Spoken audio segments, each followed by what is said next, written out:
నమస్తే రమగారు. నమస్తే జీ. రమగారు, ఏదైనా చిన్న కథ చెప్తారా? మామూలుగా మనం ధన వ్యామోహం, ధన మదం అలాంటి పదాలు వింటాం. అంటే ఎవరి దగ్గరైనా డబ్బులుంటే వాడికి నడమంత్రం అలాంటి వాడతాం కదా.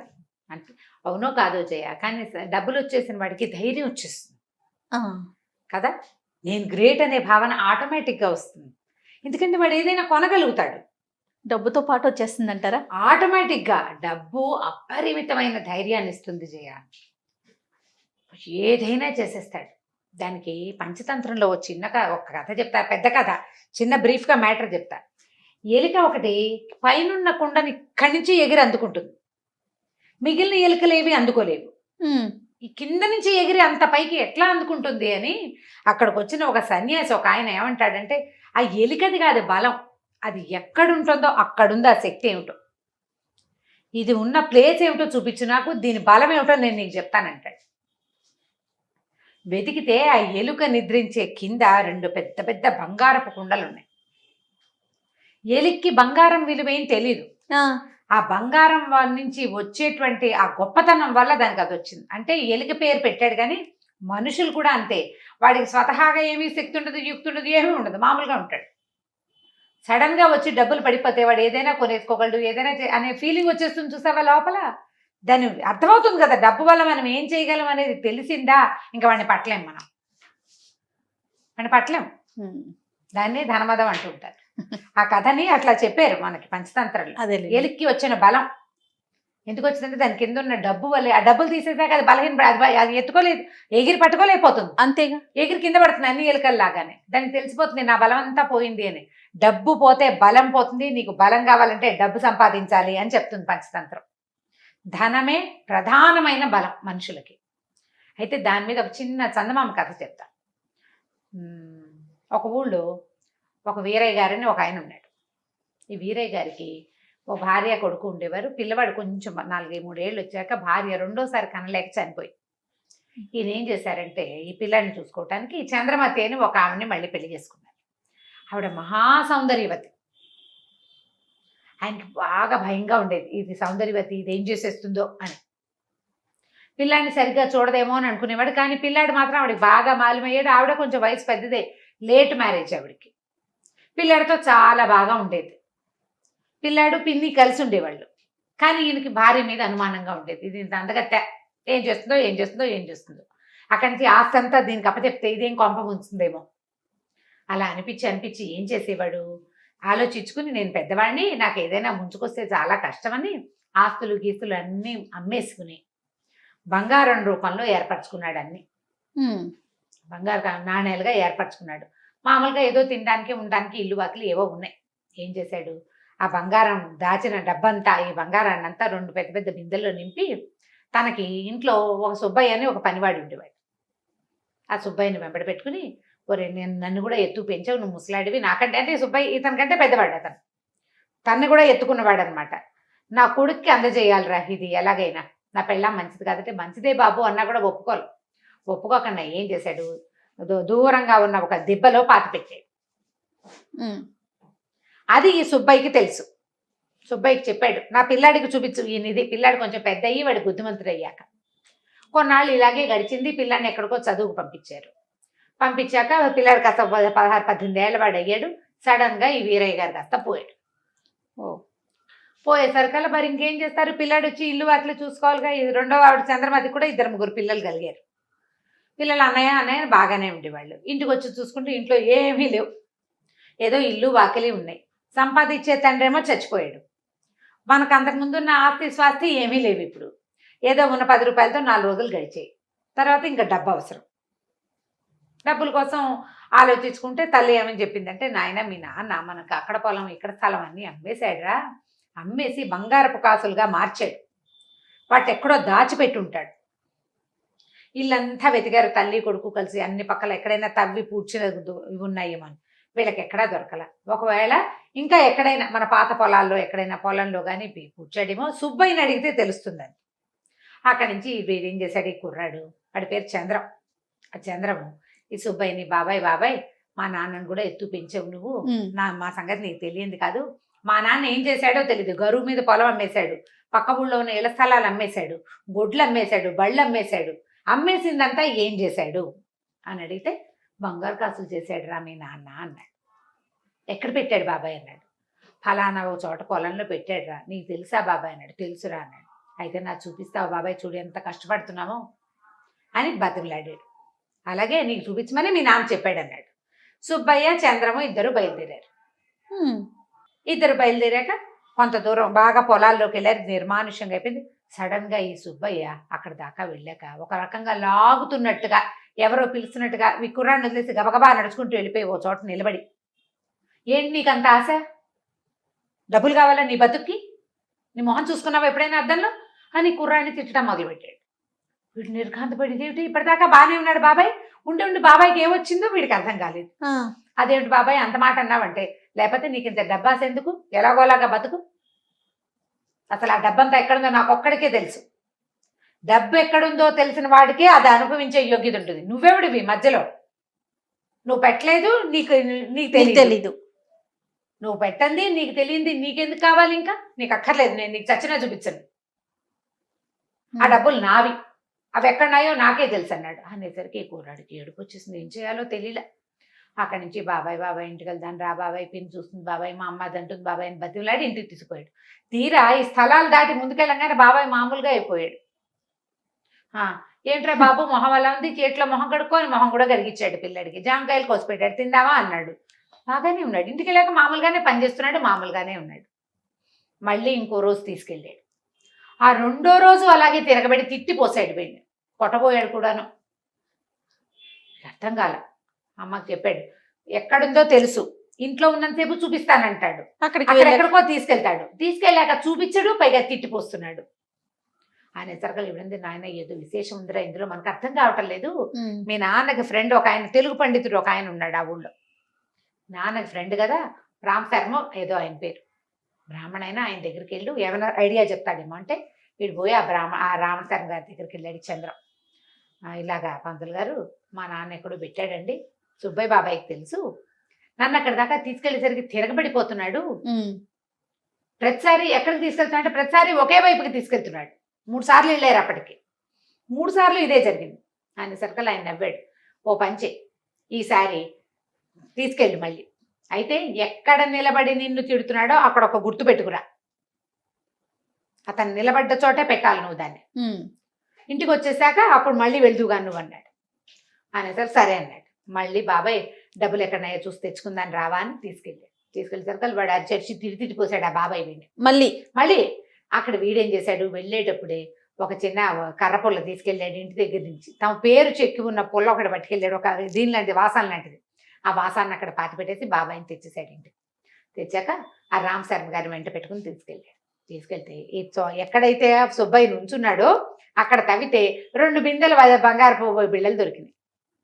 అందులో వీళ్ళ నాన్న రాసిన ఉత్తరం కూడా ఉంది, ఈ సొమ్ము నా కొడుకు కుమారుడైన చంద్రానికి చెందాలి అని. ఇదేంటండి పంతులు గారు విశేష విచిత్రం, ఆ బాబాయ్ చాలా మంచివాడు, ఇంటి దగ్గర మా ఇంట్లో పనిచేస్తున్నాడు కూడా, ఇంటి దగ్గర ఉన్నప్పుడు వెళ్దాం నాయన అంటాడు, ఇక్కడికి రాగానే ఇలా అయిపోతాడు అంటే అదేరా నాయన ధనమదము.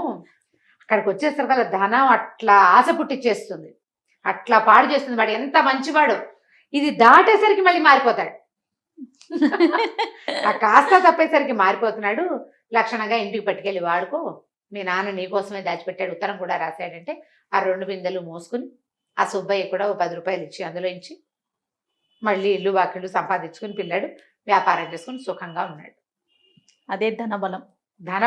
అదే డబ్బులుంటే దన్ను అంతే డబ్బును. అందుకే ఏదే చెప్తారు, యస్యాస్తి విత్తం నరహ కులీనహ అని చెప్తారు. వాడి దగ్గర డబ్బు ఉందో వాడే గొప్పవాడు, వాడే గ్రేట్, వాడు ఆటోమేటిక్గా గ్రేట్ అయిపోతాడు.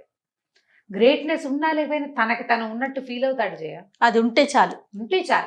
డబ్బు అంత పనిచేస్తుంది కాబట్టి సంపాదించాలి. అది ఖచ్చితంగా సంపాదించాలి, అలానే నిల్వ చేసుకోవాలి, సేవ్ చేయాలి. అదే రైట్. రమగారు నమస్తే అండి. నమస్తే జయ. నమస్తే రమగారు. నమస్తే జయ. రమగారు, భయపెట్టో లేకపోతే బుజ్జగించో మాట వినిపించాలి, కానీ పిల్లలు కూడా వినట్లేదండి. భయపెట్టినా వినట్లేదు, బుజ్జగించినా వినట్లేదు. అసలు మనం అలా చేయగలుగుతామా? పిల్లల దగ్గర నుంచి పెద్దవారి వరకు మనకి కామెంట్స్ కూడా కొన్ని వస్తూ ఉంటాయి. కొన్ని వీడియోస్ లో చూసారా, వాళ్ళు మా మాట వినట్లేదు, వీళ్ళు మా మాట వినట్లేదు, వీళ్ళు మమ్మల్ని మాకు పైన ఉంటున్నారు, మా మీద పెత్తనం చెలా ఇస్తున్నారు అన్నట్లుగా. ఎట్లా రమ్మగారు? నయానా భయానా వినిపించడం కష్టమే. నయానా భయానా వినిపించడం, పిల్లలు మాట వినరు అంటే బ్యాడ్ వర్డ్, కానీ మొగుళ్ళు మాట వినరు. కొండకచో పెళ్ళాలు మాట వినరు. వద్దంటే షాపింగ్ చేస్తారు, వద్దని చేయమంటే చెయ్యరు, వద్దన్నదే చేయాలనుకుంటారు. అక్కడికి వెళ్ళొద్దంటే వినరు, ఇదేదో చేయొద్దంటే వినరు. పిల్ల వినరు, పెద్దలు వినరు. మాట వినిపించాలంటే ఏం చెయ్యాలి? వారిని మన వశం చేసుకోవాలి మొదట. పిల్లల్ని కానీ పెద్దల్ని కానీ బుజ్జగిచ్చి నయానా భయానా అంటే భయాన వినని వాడిని నయాన ఒప్పించాలి. ఓకే, భయంతో విండు. వాడు చంపుతా అంటే చంపితే చంపు, నేను చచ్చిన విన్నంటాడు. మా నాన్న కాదు, మా అమ్మ కాదు, నాకు ఎంత నొప్పిగా ఉందో అని వాడిని బ్లాక్మెయిల్ చేసి ఒప్పించాలి. కొంచెం ఛాన్సెస్ ఉన్నాయి, కొద్దిగా అవకాశం ఉంది. తర్వాత నేను నీకు అది ఇస్తా, ఇది ఇస్తా, ఇంకోటి ఏదో కొని పెడతా, నీకు కావాల్సింది చేస్తా అని బ్రైబింగ్, లంచాలు ఇచ్చి ఒప్పించవచ్చు కదా. తర్వాత ఎక్కువ ప్రేమగా ఉండి ఒప్పించవచ్చు. చాలా ప్రేమగా ఉండాలి అవతల వాళ్ళతోటి. వాడు నేను కాదంటే వీళ్ళు బాధపడతారేమో అని బెంగ రావాలి అవతల వాళ్ళకి. ప్రేమకి లొంగిపోవాలి. ఓకే, ఇంతే పద్ధతి. బాగుంది. దీనికి వినకపోతే దానికి వింటారు. ఓకే, వినాల్సిందే. ఇవాళ వినకపోతే రేపు వింటారు. వినాల్సిందే, వినక తప్పదు. వీళ్ళు వెబ్బే మీరేం చెప్పినా మా ఆయన అంతేనండి అంటే ఆయనల సంగతుల మీద ఒక చిన్న కథ ఉంది, సరదా కథ చెప్తాను. ఆయనకి సంబంధించింది, ఆయనకు సంబంధించింది. రైట్. ఒక ఊళ్ళో ఒక ఆవిడ, ఏమందాం, ఓ సుబ్బమ్మ గారు, సుబ్బమ్మ అనకూడలే మరి, ఓ సుబ్బలక్ష్మి అనుకుందాంలే, మరి సుబ్బమ్మ బాగులేదు, సుబ్బలక్ష్మి పేరు బాగుంది. ఈవిడ ఏంటంటే ఆవిడ భర్త ఆవిడ మాట వినేవాడు కదా, ఆవిడకి చాలా విసుగు పుట్టేది. పక్కింట్లో చూస్తే వాళ్ళు ఏంటో సఖ్యంగా ఉన్నారని తోచేది. ఇది చూస్తే మన మాట వింటలేదు. ఓసారి పుట్టింటికి వెళ్ళింది, అక్కడ చూస్తే నాన్నేమో అమ్మ మాట వింటున్నాడు, అన్నయ్య ఏమో వదిన మాట వింటున్నాడు. నా మొగుడే మాట విండు, ఏం చెయ్యాలి? వాళ్ళని వీళ్ళని అందరినీ అడిగేది, మొగుడు మాట వినాలంటే ఏం చేయాలి, ఏం చేయాలి, ఏం చేయాలి, ఏం చేయాలి అని. ఇదే ప్రశ్న, ఏం చేయాలండి అని అడుగుతూ ఉంటారు. మంది కూడా అడుగుతారు చూడు చాలా మంది. అడగ్గా సరే ఏమైంది, ఆవిడ ఉన్న ఊరికి ఒక యోగీశ్వరుడు వచ్చాడు. ఓకే, అయితే ఊళ్ళో వాళ్ళంతా ఆయన దగ్గరికి మంచి మాటలు వినడానికి వెళ్తున్నారు. ఆయన దగ్గర ప్రతి ప్రశ్నకి సమాధానం ఉంటుందని చెప్పుకోవచ్చు వచ్చారు. మొదట ఏం చెప్పుకోరు. కొంతమంది వెళ్ళొచ్చాక వాళ్ళు చిలవల పలవలు కాస్తుంది, అదిగో పూలంటే ఇదిగో తోకంటారు. సరే ఈవిడ ఏం చేసింది, ఈ సుబ్బలక్ష్మి కూడా అక్కడికి వెళ్ళింది యోగీశ్వరుడి దగ్గరికి. అమ్మ ఏం కావాలంటే ఆవిడ కొద్దిగా మొహమాట పడి, అయ్యా ఏకాంతంలో ఓ ప్రశ్న అడుగుతానండి అని.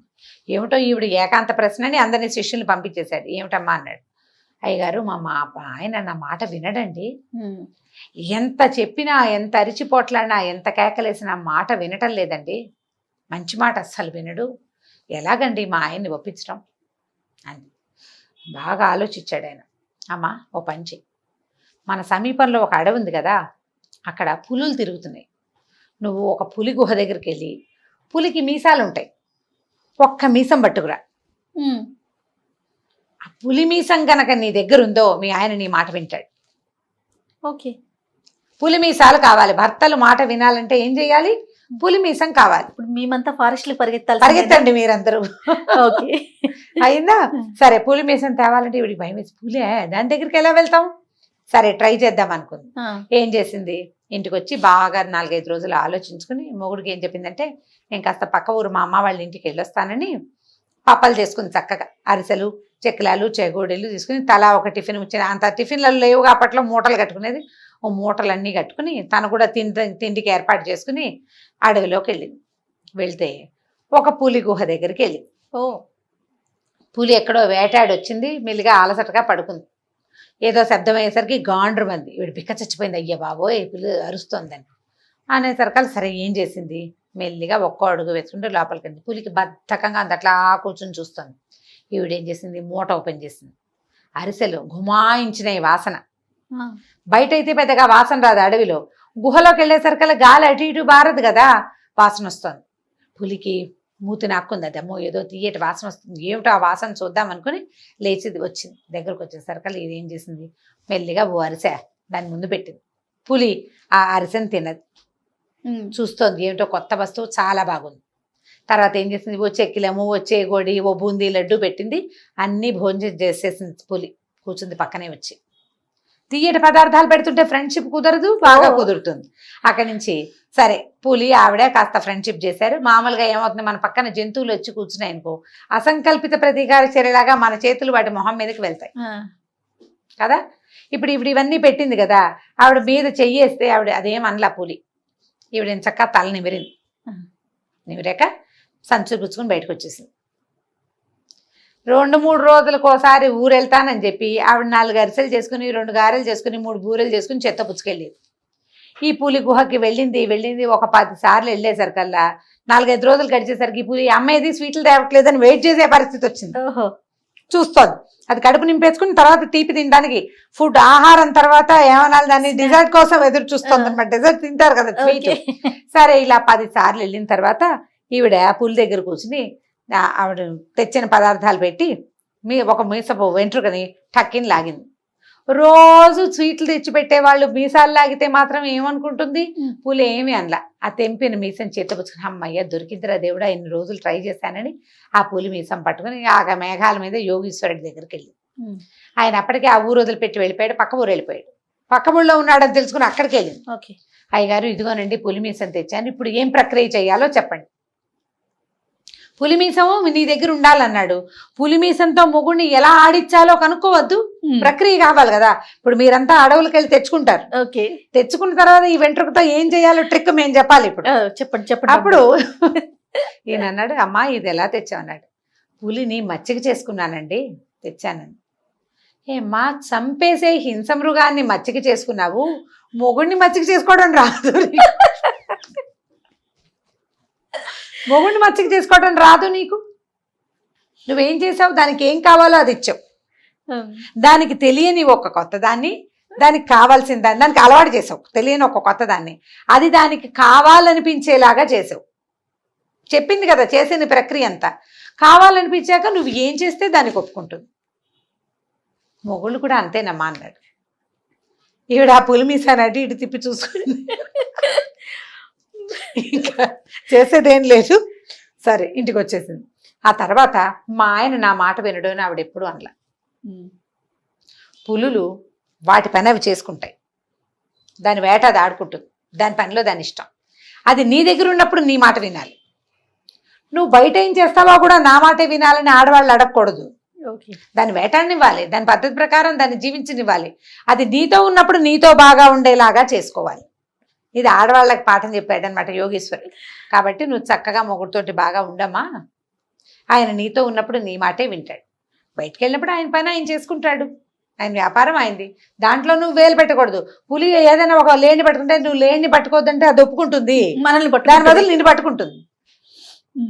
నువ్వు అన్నీ వద్దంటావు, అందుకే నీ మొగుడు నీ మాట విండు, నువ్వు కొన్ని వద్దను వింటాడు అని చెప్పి పంపేశాడు. ఈవిడ ఇంటికి వెళ్ళిపోయింది. హ్యాపీగా మొగుడితోటి కలకాలం సుఖంగా కాపురం చేసుకుంది. కథ కంచికి మనం ఇంటికి. చాలా బాగుంది రమ్మగారు ఈ కథ. జస్ట్ పావు పేజీ కథ. ఓకే, నేను మీకు పావు గంట చెప్పానా? చాలా బాగుంది. ఒక నీతి కూడా దాగుంది ఆలోచిస్తే కనుక. సమస్యలకి చెక్ పెట్టే ఒక అవకాశం కదా అదే. కానీ అందరూ వినరు రమ్మగారు, మళ్ళీ అది కూడా మనం అనుకోవాలి ఒక్కసారి. అందరూ వినరు. మీకు ఎంత చేతొచ్చు అనే దాని మీద ఆధారపడి ఉంటుంది అది. అంతేనంటారా? ఖచ్చితంగా. చూద్దాం మన కామెంట్స్ రూపంలో మన వాళ్ళంతా ఏం చెప్తారు. చేత కావట్లేదు అని అర్థం, అంతకంటే అసలు రెండోది లేదు. ఎందుకంటే ఆడ మగాని భగవంతుడు సృష్టించాడు ఒకళ్ళ కోసం ఒకళ్ళు అని. అంతే. నమస్తే రమ్మగారు. నమస్తే జయ. రమ్మగారు, మనము అమాయకంగా ఉండే స్త్రీల గురించి కొన్ని కథలు చెప్పుకున్నాము, గుర్తొస్తుంటేనే నవ్వు వచ్చేస్తా ఉంది. అలాంటి స్టోరీ ఏదైనా? ఇప్పుడు అమాయకపు మగవాళ్ళ కథలు కూడా చెప్పాల్సిందే కొన్ని. ఖచ్చితంగా అండి. అసలు ఎందుకు ఆడాళ్ళే అమాయకంగా ఉంటారు? ఎందుకు ఉంటారు? అస్సలు కాదు, మగవాళ్ళు కూడా అమాయకంగా ఉంటారు పాపం. అవును, వాళ్ళ సంగతులు కూడా కొన్ని చెప్దాం తప్పకుండా ఈ కథ అయిపోయాక. ఓకే అండి. ఒక ఊళ్ళోనట ఒక శిల్పి ఉండేవాడు. చందమామ కథ ఇది. ఈ శిల్పికి ఆయన భార్య అంటే చాలా ప్రీతట. పాపం ఆవిడ అనుకోకుండా సడన్గా కాలం చేసింది. ఆయన ఏం చేశాడు, ఆవిడ విగ్రహాన్ని ఒకదాన్ని తయారు చేసుకున్నాడు, చెక్కుకున్నాడు. ఓకే, విగ్రహాన్ని చెక్కి ఇంట్లో మధ్యలో ప్రతిష్టాపన చేశారు. మధ్యలో పెట్టుకున్నారు, ఇంటి మధ్యలో. అంటే ఒక పెద్ద హాల్ ఉండి అటు ఇటు గదులుంటే ఆ హాల్లో పెట్టుకున్నారు. అయితే ఏమైందట, శిల్పికి 2 కుమారులు ఉన్నారు. కొన్నాళ్ళ తర్వాత ఆయన కూడా కాలం చేశారు. ఆయన బతుకుండగా రోజు కాసేపు ఆ శిల్పం దగ్గర కూర్చుని భార్యకి పిచ్చాపాటి ఇంట్లో సంగతులు అవి చెప్పేవాళ్ళు. అక్కడి నుంచి భోజనం చేసేటప్పుడు ఓ విస్తరి ఆవిడ కూడా వేయించి కాస్త పప్పు కూర అంత అన్నం పెట్టించి ఏం తింటుంది విగ్రహం. తర్వాత తన భోజనం అయ్యాక ఆ విస్తరిని బయట పెడితే కాకులు పిచ్చుకలు తినేవి. భార్య మీద ఉన్న ప్రీతికి ఆయన అలా చేసేవాడు. ఫాలో అవ్వాల్సిన సంగతి కదా ఇది. మంచి భర్త అండి. ఓకే. అయితే ఏమైంది, 2 కుమారులు ఉన్నారు. కొంతకాలానికి శిల్పి కూడా కాలం చేశారు. చేస్తే 2 అబ్బాయిలు కలిసే ఉండేవాళ్ళు. అయితే ఏంటంటే కొంచెం పెద్ద కోడలు, 2 అబ్బాయిలకి ఇది పెళ్ళిళ్ళు అయినాయి. పెద్ద కోడలు యశోద కొంచెం చురుకు, చిన్న కోడలు కనకమ్మ కొంచెం మెతగ్గా ఉండేది. అమాయకురాలు అంటే తెలివి తక్కువది కాదు. అమాయకత్వం వేరు, తెలివి తక్కువతనం వేరు కదా. కొంచెం అమాయకంగా ఉండేది. అవతల వాళ్ళు ఏదైనా దొంగ పని చేసినా ఈవిడికి అర్థమయ్యేది కాదనమాట. సహజంగా తీసుకునేది. ఎలా ఉన్న వాళ్ళని అలాగే స్వీకరించేది కానీ తెలివిగా ఆలోచించేది కాదు.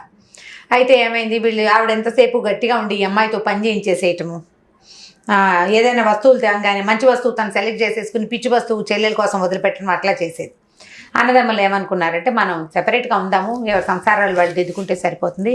ఎంతసేపు ఆ అమ్మాయి తెలివిగా ఉండి ఈ అమ్మాయి అమాయకంగా ఉండి ఇలా అవుతోందని రెండో కోడలు తరపు భర్త అంటే రెండో కొడుకే అన్నయ్య సెపరేట్గా ఉందాం, ఆస్తులు కలుపుకుందాం, ఇల్లు సెపరేట్గా ఉండి ఎవరి వంట వాళ్ళు వండుకుందాం అని చెప్పాడు. సరే సెపరేట్ అయిపోయారు.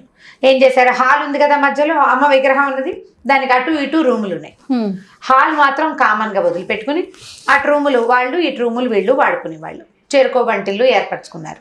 ఈ కనకమ్మ చక్కగా వంట చేసేది, వంట బాగుండేది.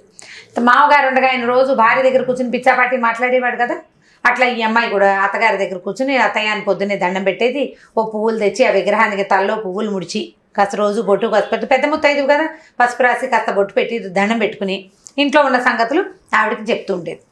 అయితే ఏం చేసేది, ఆ మామగారు చేసినట్టే ఓ విస్తరేసి కూర నార అన్నీ వేసి అక్కడ పెట్టేది. సరే పెట్టాక ఈ కొన్నాళ్ళు అయిన తర్వాత ఏమైంది, అత్తగారితో మాట్లాడుతూ ఉండటము అవన్నీ బాగా అలవాటయ్యి ఈ అమ్మాయి అమాయకత్వంతో అత్తయ్య రోజు ఆకు పెడుతున్నా ఒక్కనాడు కూడా మీరు తింటల్లా, ఇవాళ మీరు తినాల్సిందే, మీరు తింటే కానీ నేను తిన్నని విగ్రహం దగ్గర కూర్చుంది. అయితే ఈ పక్కన యశోద ఉంది కదా తోడుకోడలు, తెలివి. యశోద ఏం చెప్పిందంటే, అదేమిటి కనకం, అత్తగారు పెద్దావిడ కదా, నీ ఎదురుగుండా ఎలా తింటారు, చిన్నపిల్లలు చూస్తుంటే పెద్దవాళ్ళు తింటారా, తలుపేసుకుని అవతలకి వెళ్ళు, ఆవిడే తింటుంది. అవునక్కయ్య భలే మంచి మాట చెప్పావు, అలాగేనంది అని లేస్తుంటే అడిగింది కనకం, అదేమిటే చిన్నపిల్లలకి పెట్టినట్టు ఇంతంత కూరేసావు, మరి కాస్త కూర మరి కాస్త పప్పు వెయ్యి, అత్తగారు భోజనం చేసేటప్పుడు ఆ మాత్రం కూర తిందు పెద్దావిడ అంది. అనేసరికి ఈవిడే అనుకుంది, ఏమంది, మామయ్య గారు అన్నం తినేటప్పుడు శాస్త్రానికి పెట్టేవారు, అంత అన్నం పెట్టి పప్పు కూర చారు కొంచెం వేసేవాడు, ఊరికే శాస్త్రానికి కదా. ఆ తర్వాత తీసుకెళ్లి పిచ్చుకలు పెడితే పప్పు కూర కలుపు తింటాయి, ఏమిటి పిచ్చుకలు తినవు, ఒట్టన్నం తింటాయి, ఆ ఆకు పడేసేవాళ్ళు, ఏ ఆవుకో పెట్టేవాళ్ళు, ఆ కూర ఆ పప్పు ఆవో ఏదో తినేసేది. అలా అలవాటుగా అంతే పెడుతోంది. ఇప్పుడు భోజనం చేయమన్నప్పుడు నువ్వు అంత అన్నం పెడితే ఇంత కూర ఇంత పప్పు వేస్తే ఎట్లా, ఆ మాత్రం వేయొద్దు. సరే ఏం చేసింది, మళ్ళీ పప్పు కూరలు గుర్తుంటుంది అది పుచ్చుకొచ్చి పప్పు కూర చక్కగా చిన్న కప్పుతోటి పులుసు ఇంత పచ్చడి పెరుగు అన్నీ పెట్టి అత్తయ్య బాగా భోజనం చేయండి అని కాకు నిండా అన్నం పెట్టి వెళ్ళిపోయి తలిపేసుకున్న తర్వాత ఒక అరగంట పోయాక అత్తగారికి తాంబూలం పుచ్చుకుని వచ్చింది. చూస్తే ఆకు ఖాళీగా ఉంది, అన్నం లేదు, పప్పు లేదు, కూర లేదు, పులుసు గిన్నె ఖాళీ అయిపోయింది, పెరుగు గిన్నె ఖాళీ అయిపోయింది. ఈ అమ్మాయి చాలా సంతోషించింది, అత్తయ్య నేను వంట నచ్చిందా, కూర అది బాగా కుదిరిందా అని ఆవిడ తల ఊపిందని అనుకొని సంతోషించి తాంబూలం అక్కడ పెట్టింది. అన్నం తిన్నాక ముత్తైదు తాంబూలం వేసుకోదు, ఆ రోజుల్లో అలవాట్లు అవి.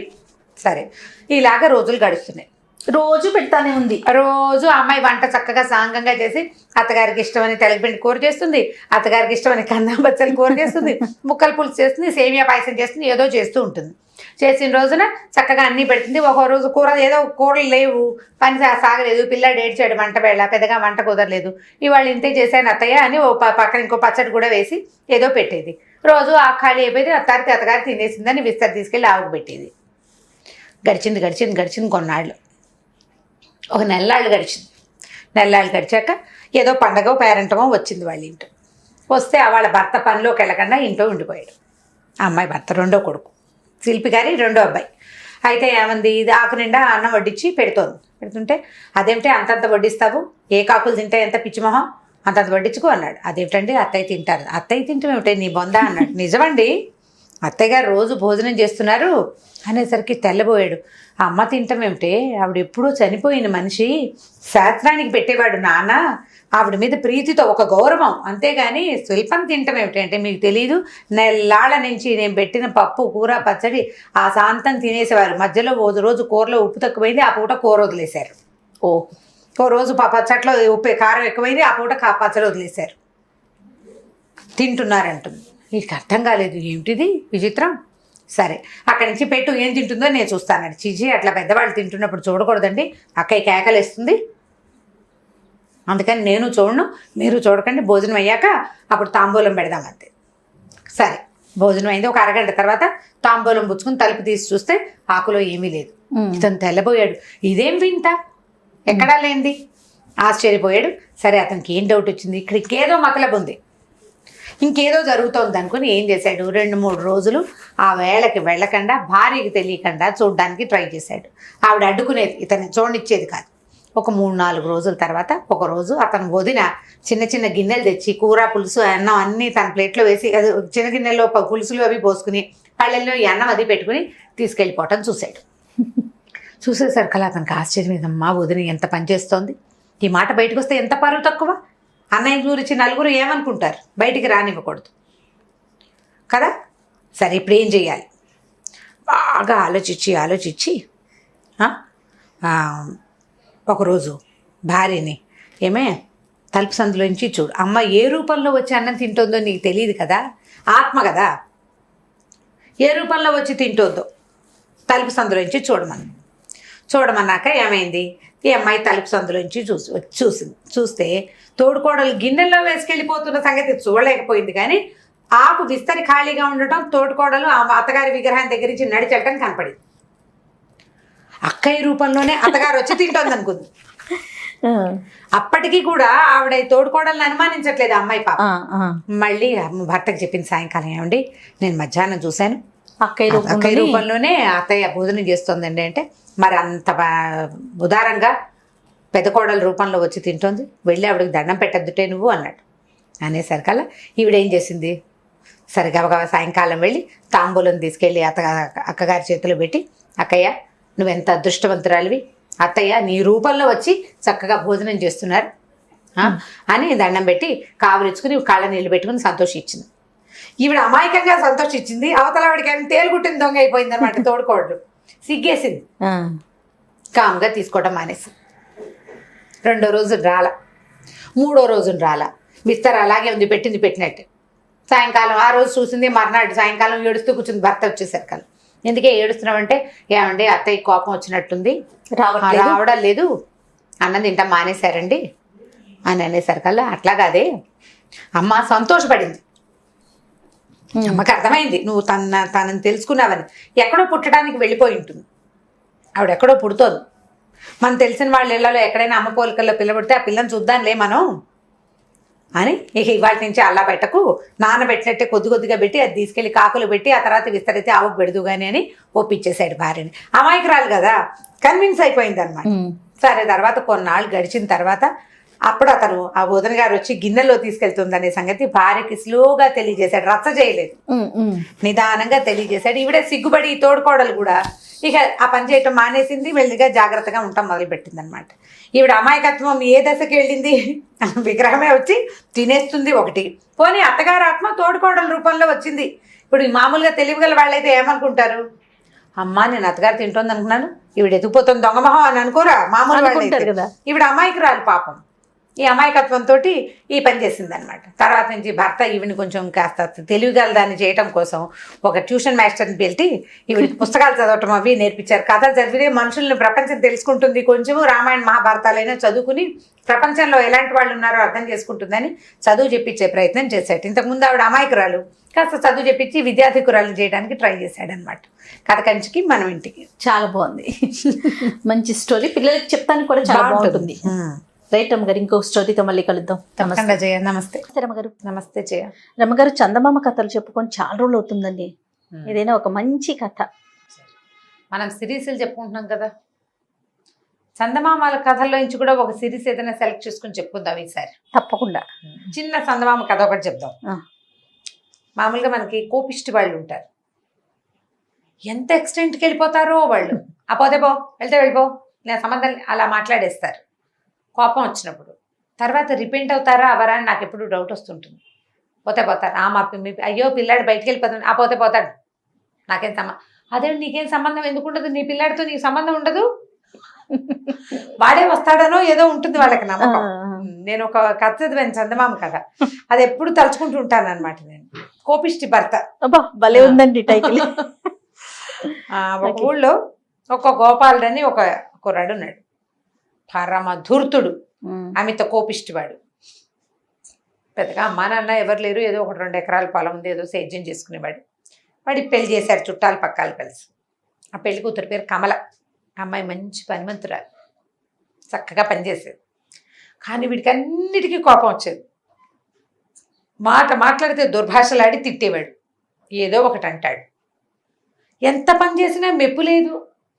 కోపం వచ్చిందో వాడు ఏదో ఎందుకు కోపం వస్తుందో తెలీదు, కోపం వచ్చాకపోదు, నోటికి ఏదో ఒకటి అంటాడు. మామూలుగా కోపం వచ్చిన వాళ్ళు ఏం చేస్తారు, జనరల్గా అరుస్తారు, విసిరేస్తారు. మల్లాది వెంకటకృష్ణమూర్తి గారు రాసిన ఒక కథలో కోపం వస్తే ఆయన అన్నం ఎక్కువ తినేస్తాడు. కోపం ఎవరి మీద చూపించాడు, ఆయన ఎక్కువ అన్నం తినేస్తాడు. ఆయన అన్నం ఎక్కువ తినేస్తున్నాడు, పక్క వాళ్ళకి మిగలదు, తినేస్తున్నాడు అంటే ఆయన కోపం వచ్చినట్లు. ఆయన ఏం చెప్పడు పైకి, ఆయన అన్నం గబగబ తినేస్తాడు. అన్నం అయిపోయిందని ఆవిడ 2వ సారి మళ్ళీ వండుకుంటూ ఉంటుంది. ఆ కథ కూడా నాకు చాలా నచ్చింది అనమాట. ఎంత బాగుందో, నిజం కదా. వాళ్ళ మీద వీళ్ళ మీద చూపించకుండా కొంతమంది కోపం వస్తే అన్నం తింటూ మానేస్తారు.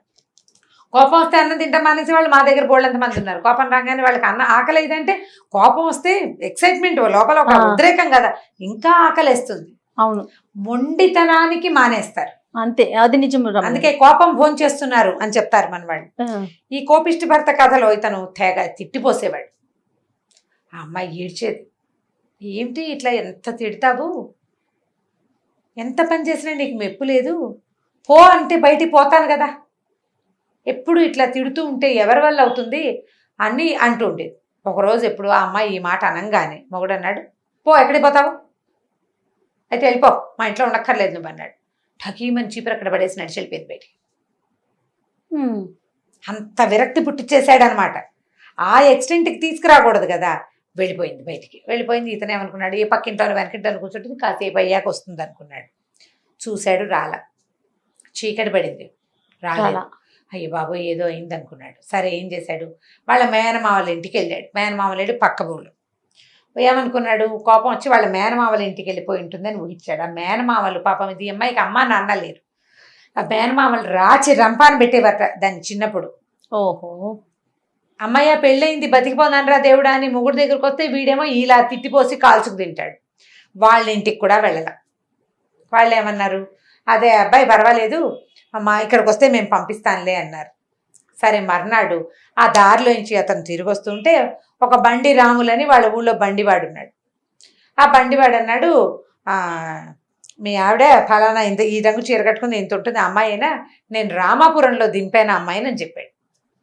బండి వెళ్తుంటే అడిగింది, ఎక్కడికి వెళ్తున్నావు అన్నాని, రామాపురం వెళ్తున్నానన్నాను, బండి ఎక్కించుకున్నాను, రామాపురంలో ఎవరింటికి వెళ్తావని అడిగాను, ఎక్కడో చోట దింపు, నా దారి నేను వెళ్తానంది, అక్కడెక్కడో మధ్యలో దింపాను, అమ్మాయి దగ్గర బట్టలు లేవు, డబ్బులు లేవు, ఏమీ లేవు, ఒట్టి చేతులతోటే వచ్చింది, ఫోన్లే ఆడకూతురని అక్కడ దింపేశాను అన్నాడు. అక్కడి నుంచి ఎవరింటికి వెళ్ళిందో వాడికి తెలియదు. వీడేమనుకున్నాడు, రామాపురం ఎలా వెళ్ళాలి అని దారి ఏదో చూపించాడు. ఏమనుకున్నాడు, ఈ దారి అయితే బోల్డు దూరం అవుతుంది, బండి వాడే 4 గంటలు 5 గంటలు వెళ్తే తను నడిస్తే ఎప్పటికి వెళ్తాడు. అందుకని ఏమనుకున్నాడంటే చుట్టుదారి ఏదో ఒక చిన్న దారి ఉంది, ఆ దారిలో వెళ్దామని అడవికి అడ్డం పడి నడవటం మొదలుపెట్టాడు. చీకటి పడిపోయింది. ఏం చేస్తాడు, ఆకలి మండిపోతోంది ఓ పక్కన లోపల. ఈ పెళ్ళాం ఎక్కడికి వెళ్ళిపోయిందో తెలియదు, దాని మీద పిచ్చి కోపంగా ఉంది, ఏం చేయాలో తెలియట్లేదు. తన కోపం వల్లే అమ్మాయి వెళ్ళిపోయిందని వాడికి అర్థం కాలేదు. కానీ ఇప్పుడు భార్య లేకపోతే ఎట్లా, చుట్టుపక్కల వాళ్ళందరూ తిట్టారు, చక్క బుద్ధిమంతురాలు పెళ్ళం చక్క దొరికితే దాంతోపాటు ఉండకుండా ఇట్లా చేసావు, నువ్వేదో తిట్టావు అందుకే వెళ్ళిపోయిందని అందరూ అతన్ని తిట్టారు. మేనమామలు కూడా అడిగారు, ఏమన్నావు, ఎందుకు వెళ్ళిపోయిందంటే, ఏమన్నాను, అన్నిటికీ రోజు అదే అంటాను నేను, ఊ అంటే ఊ అన్నావంటాను, ఆ అంటే ఆ అన్నావంటాను, ఉప్పు తక్కువైతే ఉప్పు తక్కువైపోయింది, కాస్త తక్కువైతే ఏమవుతుంది, నీకు అది రాదా ఇది రాదా, నీకు బుద్ధి లేదా జ్ఞానం లేదా, ఇలా పెంచారు అలా ఏమిటి, ఇలాగే కదా అందరూ మాట్లాడతారు. ఏం చేయాలో తెలియలేదు. సరే అడవిలో ఓ పక్కన కూర్చున్నాడు మూల, అలా ముందుకెళ్తుంటే ఏదో కాస్త ఖాళీగా ఉంది, తెరుపుగా కూర్చునేసరికల్లా ఆ దారిలో ఒక చిన్న గుహ లాంటిది ఉంది. కొంతమంది బందిపోటు దొంగలు ఆ గుహలో తలదాచుకుంటారు. ఆ దొంగల్లో కొంతమంది అటువైపు వచ్చారు. వీడిని చూసి హడిలిపోయారు. ఎవరు నువ్వు అని అడిగారు. నేను దారి తప్పాను, రామాపురం వెళ్ళడానికి బయలుదేరాను, రామాపురం వెళ్ళాలని. రామాపురం దారి ఇటు కాదే అని అడిగారు వాళ్ళు. ఏమి ఇది కాదా దారి? ఇది కూడా దారి అని అనుకుని వచ్చాను అన్నాడు. వీడు దురుసైన స్వభావం, మాట విసురుగా చెప్పాడు. చెప్పేసరికల్లా రామాపురంలో ఎవరింటికి అన్నారు. ఏమో ఎవరింటికో తెలియదు, ఎవరో ఒకళ్ళ ఇంటికి. నా భార్యను వెతుక్కోవడానికి వెళ్తున్నాను అన్నారు. భార్యను వెతుక్కోవడానికి రామాపురం వెళ్ళాలి అంటే, రామాపురంలో మీ అత్తారున్నారా? కాదు. నీ చుట్టాలు ఉన్నారా? కాదు. ఎవరు లేని చోట నీ పెళ్ళాలనుకుంటే ఏమో నాకు తెలీదు, నేను వెళ్ళాలి అంతే. అందరికీ దొంగలకు భయం వేసిన నాయన, వీడు ఏ రాజ భట్టుడో, దొంగలు కనపడితే హడిల్ చావాల్సింది పోయి వీడింత హడితో అని సమాధానం చెప్తున్నాడు. భయం లేదు బడికి, పైగా రుసరుసలాడుతాడు. సరే ఏం ఆలోచించుకున్నారు వీళ్ళంతా. ఓ పక్కకెళ్ళి, ఒరే బాబు వీడి సైనికుడు, ఏదైనా లంచం ఇచ్చి వీడిని వదిలించుకోవాలి అని చెప్పి ఏం చేశారు. బాబు నీ పుణ్యం ఉంటుంది, నువ్వు ఇప్పుడు కనుక ఏలేసావో గీలేసావో మీ సైనికులంతా పటాలం వచ్చి పడిపోతుంది, మా మాట విను, నీకు రామాపురం వెళ్ళే దారి మేము చెప్తాము, మళ్ళీ ఇటు రాబోక ఇవి తీసుకో అని ఒక ఇంత మూట మణులు మాణిక్యాలు ఉన్న ఇంత మూట ఎత్తిపడి చేతిలో పెట్టారు. దగదగలాడిపోతున్నాయి రాళ్ళు. ఈ మూట ఉంచుకో, మీ వాళ్ళు ఎవరికి ఇవ్వద్దు, నువ్వు మళ్ళీ ఇటు రావద్దు, మేము ఎలాగో ఇక్కడ ఉండం, కానీ మేము ఇంతమంది ఉన్నామని మా ఆనుపాను గనక చెప్పావంటే రాజభట్లు మమ్మల్ని పట్టేస్తారు, బాబు నాయన నాయన అనేసరికి వీడికి ఆశ్చర్యం వేసింది. ఇదేమిటి, నేనే ఇబ్బందుల్లో ఉన్నా, నా ఇబ్బంది ఏదో నేను చెప్తుంటే వీళ్ళు వినిపించుకోకుండా ఈ కొత్త ఇది ఇస్తున్నారు. సరే ఏదైతే అయింది, పెళ్ళాం ఊరు వెళ్ళిపోవటం మనకు కలిసే వచ్చింది. డబ్బులు రొట్టెని పెట్టుకున్నాడు. వాళ్ళు ఏం చేశారు, ఒక దారి దాకా తీసుకెళ్ళి ఇక్కడి నుంచి నువ్వు ఇలా వెళ్తే రామాపురం వెళ్తావు అని చెప్పి పంపించేసి దొంగలు వెళ్ళిపోయారు. ఆ మూట రొట్టెని పెట్టుకుని మెల్లిగా నడుచుకుంటూ వెతుక్కుంటూ వెళ్తున్నాడు. ఒకళ్ళిద్దరిని అడిగాడు, ఫలానా ఊరు నుంచి సీతాపురం నుంచి ఒక అమ్మాయి వచ్చింది, ఎవరింట్లో ఉన్నా ఉంటుందా అని. తీరా పీతాంబరం గారిని ఒక ఆయన ఇంట్లో ఈ అమ్మాయి ఉంటుంది. సరే ఆయన బయట వాకిలు ఉడుస్తుంది. ఇతను వెళ్ళేసరికి మొగుడు చూసి గబగబా లేదు లోపలికి వెళ్ళిపోయింది. ఈ లోపల పీతాంబరం గారు బయటకు వచ్చాడు. ఎవరో నువ్వు అంటే, ఏమంటే మీ అమ్మాయి పనిచేస్తుంది కదా, ఆ అమ్మాయి కోసం వచ్చాను, నా అమ్మాయి నా భార్య అన్నాడు. ఆ పిల్ల చాలా బుద్ధిమంతురాలు, చక్కగా పనిచేస్తుంది, అలాగే అని ఆ అమ్మాయిని పిలిచి అప్పచెప్పాడు. మీ ఆయన వచ్చాడు, మాట్లాడుకోమంటే ఇతను అన్నాడు, కమల క్షమించు, ఇంటికి వెళ్ళిపోదాం అనేసరికి, నా వల్ల కాదు నాయన, నీతో నేను పడలేను, నీ దగ్గర చేసే పని ఇక్కడ చేస్తే వీళ్ళు చాలా మంచివాళ్ళు, ఏదైనా కూర వండితే ఎంతో బాగుందంటారు, ఏదైనా వస్తువు కింద పడితే జాగ్రత్తగా పెట్టుకోమా, కాలు మీద పడుతుంది అంటారు, కానీ నన్ను ఏమీ అనరు, పంచప్రాణాలు చేతిలో పెట్టుకుని పని చేయాల్సి వస్తుంది నీ దగ్గర చేసుకునే చాకరీ ఎక్కడ చేసినా నా జీవితం వెళ్ళిపోతుంది, నేను ఇక్కడే ఉంటాను, నేను రాను నీతోట అనేసరికి, నేను మారిపోయాను, నన్ను క్షమించు, మీ మామయ్య వాళ్ళ ఇంటికి వెళ్ళాను, మీ పక్క వాళ్ళందరూ నన్నే కేకలేశారు, నాదే తప్పైపోయింది, వెళ్ళిపోదాం రావా అని అడిగాడు. అడిగితే అమ్మాయి ఏమంది, ఎందుకు అక్కడికి రావటం ఏముంది, 2 ఎకరాల కొండరా, మనకున్నది ఎంత, ఆ 2 ఎకరాల పొలం అమ్మేసి వచ్చేసేయి, వీళ్ళ దగ్గర పని చేసుకుందాం, నువ్వు పొలం పని చేయి, నేను ఇంట్లో పని చేస్తాను, వేడి నీళ్ళకి సన్నీళ్ళు సాయంగా ఉంటుంది, హాయిగా ఆ డబ్బులతోటి ఇక్కడ ఏదైనా పొలం కూడా కొనుక్కుందాము, మనం ఈ ఊరు మంచిది, మనుషులు చాలా మంచి వాళ్ళని అనేసరికల్లా, నువ్వు ఇంకా ఎవరి దగ్గర పని చేయక్కర్లేదు, మన దగ్గర ఎన్ని డబ్బులు వచ్చినాయో తెలుసా అని అన్నగా అది చూపించేసరికల్లా, అంటే నీకు కోపం తగ్గలేదు, నువ్వు దురుసుగా మాట్లాడటం వల్లే నువ్వు పోలీసు అని వాళ్ళు భయపడ్డారు, నీ గుణం మారదు, నీతో కలిసి ఉంటే నా పరిస్థితి ఎప్పుడు ఇంతే, ఈ డబ్బులు పెట్టుకుని నువ్వు నీ ఇష్టం వచ్చినట్టు చేయి, నేను మాత్రం నీతో రాననేసి. దాంతో వీడు చాలా దిగాలుగా, అది కాదు కమల, అక్కడ ఏం చేయాలో తెలియని పరిస్థితిలో భయపడితే వాళ్ళ దగ్గర నేనేం చేయలేక అలా గట్టిగా మాట్లాడాను, నేను నా పద్ధతి మార్చుకుంటాను, నాతో రా, వెళ్ళిపోదాం, మనం పట్టణం వెళ్ళిపోయి ఏదైనా ఇల్లు కొనుక్కుని చిన్న వ్యాపారం ఏదైనా పెట్టుకుందాం, ఈ నగలు అమ్ముకుని అని బతంలాడాడు. సరే అమ్మాయి అంది, నీ ప్రవర్తనలో చిన్న తేడా వచ్చినా నేను వెళ్ళిపోతా, వెనక్కి ఇక్కడికే వచ్చేస్తా, వీళ్ళు పని చేయించుకుంటారు, వీళ్ళు చాలా మంచివాళ్ళు అంటే, సరేనండి నేను అసలు మార్చుకోను, ఇంకా ఈ కోపిష్టతనాన్ని తీసుకురాను, కోపిష్టతనం ఏమీ లేదు, నాకు ఒకలా కావాలి, అందులో చిన్న తేడాన్ని కూడా నేను సహించలేను, 4 రోజులుగా నువ్వు లేకపోతే అన్నం వండుకు తింటాం కూడా నా వల్ల కాలేదు, అప్పుడు నాకు తెలిసి వచ్చింది, నాకు కూడా తెలిసింది, ఒక తోడుగా ఒక వ్యక్తి ఉంటే దాన్ని చెడగొట్టుకోకూడదని నాకు అర్థమైంది, నేను ఇంకెప్పుడు అట్లా చేయనని బాగా బతిమలాడి ఒప్పించుకున్నాడు. సరే ఆ ఇంటి వాళ్ళు ఏమన్నారు, పిల్ల చాలా మంచిది నాయన, బుద్ధిమంతురాలు, ఎప్పుడైనా అవసరమైతే ఇక్కడికి రండి అని చెప్పి ఇద్దరిని వీడుకోలు పలికేశారు. ఇతని భార్యను తీసుకుని ఆ గోపాలం ఈ కమలం తీసుకుని సిటీకి వెళ్ళిపోయాడు. ఓ ఇల్లు కొనుక్కుని ఓ చిన్న వ్యాపారం పెట్టుకుని భార్య భర్త చక్కగా పిల్లల్ని కానీ పెంచుకుని స్థిమితంగా ఉన్నారు. ఇక అతను ఎప్పుడూ ఈ కోపంగా ప్రవర్తించకుండానే ఉన్నాడు, శాంతాన్ని అలవరుచుకున్నాడు అనమాట. కథ కంచికి మనం ఇంటికి. బాగుంది రమ్మగారు. కానీ మనం నిజ జీవితంలో కూడా చూస్తూ ఉంటామండి, అలా తొందరగా కోపం తెచ్చేసుకుంటారు కొంత చిన్న చిన్న విషయాలకి, మళ్ళీ వెంటనే తగ్గుతారు అనుకుంటా బహుశా. తగ్గకేం చేస్తారు, కానీ తగ్గుతారు. అవతల వాళ్ళు ఊరుకుంటూ ఉంటే వీళ్ళు ఊరుకున్నారు కాబట్టి ఇంకా రెచ్చిపోతూ ఉంటారు. అవును, ఊరుకోవద్దన్నాం అనుకో, వాళ్ళు వీళ్ళు పోట్లాడుకుని చెరో పక్కకి తెంపేస్తారు. కష్టం. ఇప్పుడు ఎలా సాచివేతగా పోవాలి కదా జీవితం, సందర్భానుసారం. అంతే కదండి, సందర్భానుసారం సాచివేతగా వెళ్ళాలి. పోట్లాడుకుంటే ఏమవుతుంది, పైగా కోపం అవతల వాళ్ళు పడుతున్నారని నీకు నోటుకొచ్చిన మాటలు అంటూ ఉంటే ఎలా కుదురుతుంది? అన్నిసార్లు పడలేరు కదా. అన్నిసార్లు పడరు, అన్నిసార్లు సమయం నీకు అనుకూలంగా ఉండదు. అప్పుడప్పుడు వాళ్ళ చేతులకు కూడా వెళ్ళిపోతూ ఉంటుంది. అంతంత కోపాలు ఉండకూడదు, మరి కోపాన్ని తగ్గించుకోవాలి. అదే. రైట్ రామ్ గారు, నమస్తే. నమస్తే. ఈ వీడియో కనుక మీకు నచ్చినట్లయితే లైక్ చేయండి, షేర్ చేయండి. మరిన్ని వీడియోస్ కోసం మా ఛానల్ని సబ్స్క్రైబ్ చేసుకోండి.